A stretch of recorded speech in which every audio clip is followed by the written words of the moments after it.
죽어도 끊어지지 않는 성추행이란, 죽어도 지워지지 않을 형벌과 같은 성추행이란 프레임을 유영재에게 씌웠습니다. 내가 이대로 죽는다면 더러운 성추행이 사실로 끝날 것이므로 법적 다툼을 하게 됐습니다. 개인 방송을 통해서도 그렇고 법정에서도 마찬가지였는데요. 계속해서 자신의 결백을 주장하고 적극적으로 방어에 나선 모양새였습니다. 그런데 보셨던 것처럼 어제 항소심 결심 공판이 있었는데 이전과는 사뭇 다른 모습을 보여준 겁니다. 일단 전체적인 개요를 먼저 말씀드리면 배우 선우은숙 씨와 결혼 생활 도중에 무려 5차례에 걸쳐서 당시 아내였던 선우은숙 씨의 친언니를 강제 추행한 혐의로 재판에 넘겨졌던 유영재 씨였습니다. 1심 재판부는 징역 2년 6개월에 40시간 성폭력 치료 프로그램 이수 등의 선고를 내리면서 법정 구속했습니다. 그런데 어제는 그에 대한 항소심 결심 공판이 있었는데요. 최후 진술의 내용을 보면 유영재 씨는 이렇게 이야기했습니다. 고통스러워하고 있을 피해자에게 머리 숙여 깊이 사과드린다. 교도소에서 많이 반성했다라면서 방송인으로서 34년간 활동을 하면서 방송 윤리를 잘 지켜왔다. 한순간의 잘못된 선택으로 이런 상황이 벌어져서 사과하고 반성한다라며 한껏 자세를 낮춘 모양새를 보였습니다.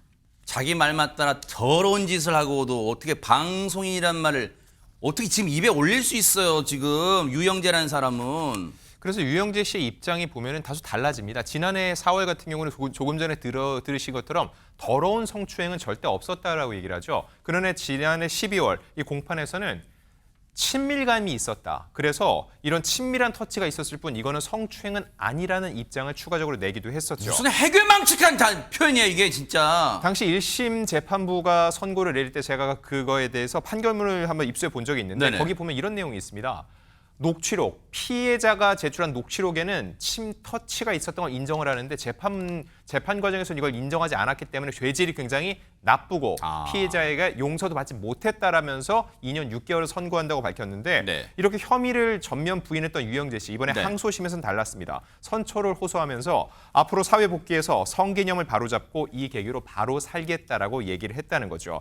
유영재 씨 변호사 역시 추가적인 입장을 냈는데 네. 어제 최후 변론 과정에서 유영재 씨는 이 사건으로 법적 구속돼 수감 생활하게 되면서 중대한 범죄라는 것을 알게 됐다. 즉 그동안에는 그가 얘기했던 것처럼 성 개념이 잘못 잡혀 있었고 본인이 수감 생활을 하면서 비로소 이제 알게 됐다는 취지로 얘기를 했습니다. 그러면서 피해자에게 사죄하는 마음으로 하루하루 살고 있다. 피해 회복에 힘쓰도록 하겠다라면서 선처를 호소했습니다. 진심인지를 굉장히 의심하게 되죠. 지금에서 와서 저런 이야기를 한다는 게 굉장히 의심스럽습니다. 유영재 씨가 그동안에 해왔던 표현들이 있었는데요.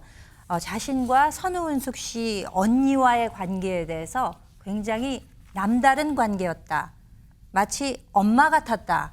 이렇게 표현한 적이 있었습니다. 네. 그래서 지난 1심 선고 직전인 결심 공판에서 한 이야기를 한번 되새겨 보면은요.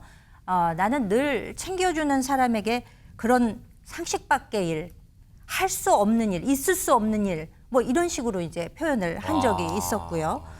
1년 6개월 동안 부부 생활을 해오면서 싸움도 한 번도 하지 않았는데 그 언니 역시도 나에게 어떤 뭐 불편함이라던가 유감이라던가 이런 걸 표시했다든지 또는 뭐 지적을 했다던가 사과 요구를 했다던가 이런 일도 일체 없었다. 이런 식으로 표현을 결심 공판에서 했다는 거예요. 네.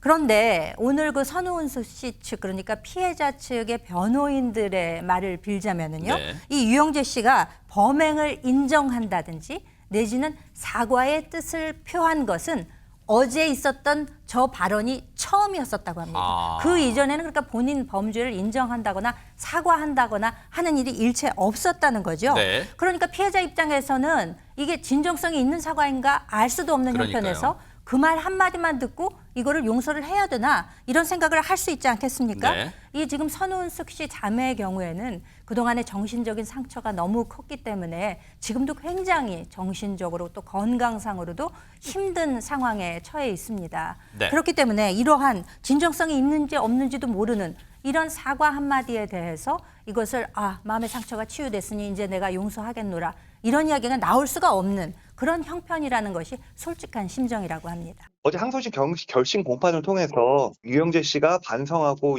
인정한다라는 의사를 표시한 거를 처음 접했어요. 피해자 측은. 이와 관련해서 피해자 측은 아직도 마음의 상처에서 아직 회복되지 못해서 이 이야기를 들었다고 곧바로 어떤 용서를 해준다든지 합의를 해준다든지 그런 의사를 표시하기는 지금 좀 어렵다라고 말씀을 주세요. 앞으로는 모르겠습니다. 용서를 해주실 수도 있겠죠. 근데 현재로서는 지금 건강적으로도 정신적으로도 그런 상황이 현재 아니시더라고요. 지금 두 분 다 마음의 상처가 너무 커서 건강이 좀 걱정이 됩니다. 솔직히 말해서.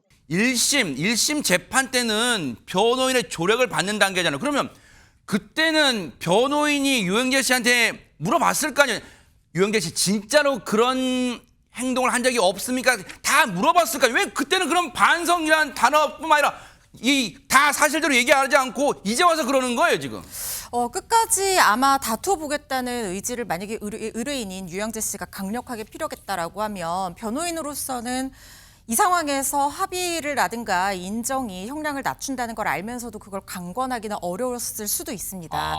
아마 이렇게 진행을 하는 것이 변호인의 변론 전략이었을 수도 있지만 그 배경에는 유영재 씨가 끝까지 자신은 다투겠다, 인정할 수 없다 이렇게 주장을 했기 때문에 네. 그런 의사를 비쳤기 때문에 변호인도 이런 전략을 쓸 수 있었던 거라는 생각이 드는데 그런데 항소심에서도 마지막 결심 공판에서야 이걸 인정했다라고 하는 것은 어쨌든 혐의 인정 자체는 양형에 반영이 될 수 있는 요소기는 하거든요. 그래요? 그렇기 때문에 정말 마지막까지 인정을 하지 않다가 양형에 어떤 영향을 주기 위해서 조금이라도 낮춰보기 위해서 이런 시도를 하는 것이 아닌가 하는 생각이 들거든요. 그런데 한 가지 좀 의심스러운 부분은 만약에 정말 양형을 유의미하게 낮추려고 했다면 피해자와 합의를 했었어야 됩니다. 재판이 진행되는 중에 합의 시도가 있고 아마 인정을 전제로 한 합의를 봤었어야 되는데 그런 시도조차 없었다라고 하는 것은 끝까지 다투려고 하다가 마지막에서야 왜냐하면 합의를 한다고 하면 어쨌든 금전적인 부분을 건네야 되잖아요. 그런 걸 하지 않으려고 마지막에 그냥 혐의 인정 정도 반성하는 의사 표시 정도로만 양형을 조금 줄여보겠다 이런 생각을 가진 것은 아닌가 저희 개인적인 이런 생각이 들고 네. 그렇지만 선고 전까지 합의를 시도해서 만약에 합의가 된다라고 하면 선고 전에 그 합의서를 제출할 수도 있거든요. 이건 좀 지켜봐야 될 것 같습니다. 선운석 씨의 친언니와 그리고 그 같은 고통을 겪고 있는 선운석 씨는 지금 이거 평생 트라우마로 남을 거 아니에요, 이거? 맞습니다. 유영재 씨는 이런 거예요. 우리는 죄와 벌이라고 하잖아요. 네. 아마 유영재 씨는 벌을 받기 전까진 그게 죄라는 걸 마음속에서 인정하고 있지 않았을 거예요. 세상에. 벌을 받으니까 이게 죄인가 하겠죠. 그러나 피해자도 비슷합니다. 피해자도 가해자가 벌을 받기 전까지는 틀림없이 나한테 나쁜 짓을 했지만 벌을 받지 않으면은 내가 잘못 생각한 게 아닌가? 나의 판단이 잘못된 게 아닌가라고 스스로를 갖다 의심하게 돼요. 그런 의미에서 아직 완전히 재판이 끝나지 않았기 때문에 선운석 씨와 그 언니는 굉장히 괴로울 거고요. 아이고. 또 지금 아마 본인은 저는 유영재 씨는 이렇게 생각했을 수도 있을 것 같아요. 지금은 막상 교도소에 가니까 힘들지 교도소에 가기 전에는 끝까지 안 했다고 우겨야지 그리고 갔다 와서도 계속 안 했다고 우겨야지 교도소 갔다 와서도 그럼 난 안 한 게 되는 거야 라고 생각했을 수도 있어요. 세상에. 그러나 그 생각을 갖다 선운석 씨하고 언니가 하면 끔찍하거든요. 그래서 지금도 진실을 아마 못 믿을 거예요. 지금은 저렇지만 교도소에 갔다 와서는 또 말이 어떻게 바뀔지 몰라요. 그래서 제가 권해드리고 싶은 말씀은요. 네. 앞으로 절대로 평생 용서하지 마십시오. 그게 제일 현명하고 지혜로운 길이십니다. 그래요.